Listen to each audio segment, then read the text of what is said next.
Hello दोस्तों, कैसे हो आप। तो गाइस सभी का एक और न्यू वीडियो में दिल से स्वागत करता हूं। तो गाइस हर बार की तरह मैं फिर से एक बार लव स्टोरी लेकर आया हूं, लेकिन जो आज की लव स्टोरी है बहुत ही सैड और बहुत ही ज़्यादा इमोशनल लव स्टोरी है, जिसे सुनकर आपको शायद रोना भी आ सकता है। इसलिए आप पूरा सुनिए।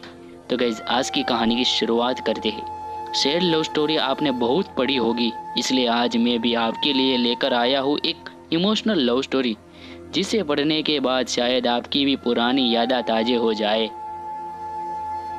मुझे याद है वो दिन जब मैंने अपने सपनों के राजकुमार को पहली बार देखा था। मानो जमीन रुक गई हो और मेरे पीछे वायलिन बज रहा हो, और तभी उसने मुझे आकर अपने ही घर का रास्ता पूछा। अब आप लोग सोच रहे होंगे कि कोई कैसे अपने ही घर का रास्ता पूछ सकता है, लेकिन ये बात सच है। वो इस शहर में नया था। नाना और उसके अम्मी पापा ने नया घर शिफ्ट किया था। अरे अरे, मैं तो अपने बारे में ही बताना भूल गई। मैं यानी अक्कू यानी अकृत, और ये राजकुमार कोई और नहीं, मेरे पति देव है यानी हिमांशु। और अभी 3 साल पहले ही हमारी शादी हुई है। और ये पहली बार था जब मैंने हिमांशु को देखा, और वो कहीं और नहीं, मेरे घर के बाजू वाले घर में ही रहता था। मतलब मेरी शादी मेरे पड़ोसी से ही हुई है। और मुझे याद है शादी के दिन मेरे दादाजी ने मुझे एक पासबुक दी थी और बोला था, इसमें मैंने 1000 रुपये डाल दिए हैं। मैंने बोला, लेकिन दादाजी ऐसा क्यों।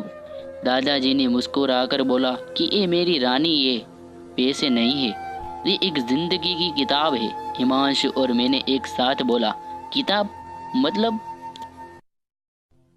दादाजी ने बोला कि जब भी कोई खुशी हो हमेशा इसमें कुछ पैसे डालना और उस पर लिख देना कि किस चीज के लिए पैसे डाले हैं। इससे तुम दोनों की यादें भी बनी रहेंगी और पैसे भी जुड़ जाएंगे। तो गाइस यहाँ से पूरी कहानी बदल जाती है। दोनों में झगड़ा हो जाता है और दोनों डाइवोर्स की तरफ चले जाती है।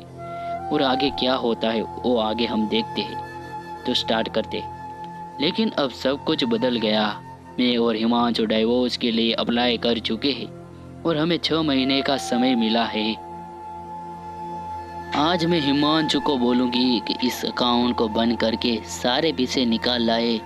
उसी रात मैंने हिमांशु को बोला, और अगले दिन जब हिमांशु बैंक में लाइन में लगा था, वो पासबुक देख रहा था और उसने वो सभी यादें पढ़ी और बिना काम किए वापस आ गया। और मुझे बोला कि तुम जाकर करो ये काम, मुझे और भी कहीं काम है। मैंने भी गुस्से में हाँ कह दिया, ठीक है। अगले दिन जब मैं बैंक पहुंची तब लाइन में लगकर पासबुक पढ़ रही थी। पढ़ते पढ़ते मेरी आंखों में पानी आ गया और मैंने ये सोचा कि कैसे हिमांशु से दूर हो गई और कैसे डाइवोर्स के लिए हम मान गए। मैंने सोचा कि घर पहुंचकर हिमांशु से बात करूंगी। जब मैं घर पहुंची देखा हिमांशु घर पर ही है, और मेरे घर में आते ही हिमांशु ने मुझे गले लगा लिया और बोला, मुझे पता था कि तुम भी ये काम नहीं कर पाओगे और वापस आ जाओगी। मैंने हिमांशु से माफ़ी मांगी और कभी अलग ना होने का फैसला किया। आज इन बात को पूरा 1 साल हो गया है।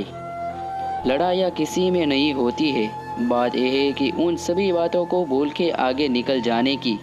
अगर दादाजी ने ये पासबुक ना दी होती तो हम तो कब से अलग हो गए होते, बिना सोचे कि लड़ाई की जड़ क्या है।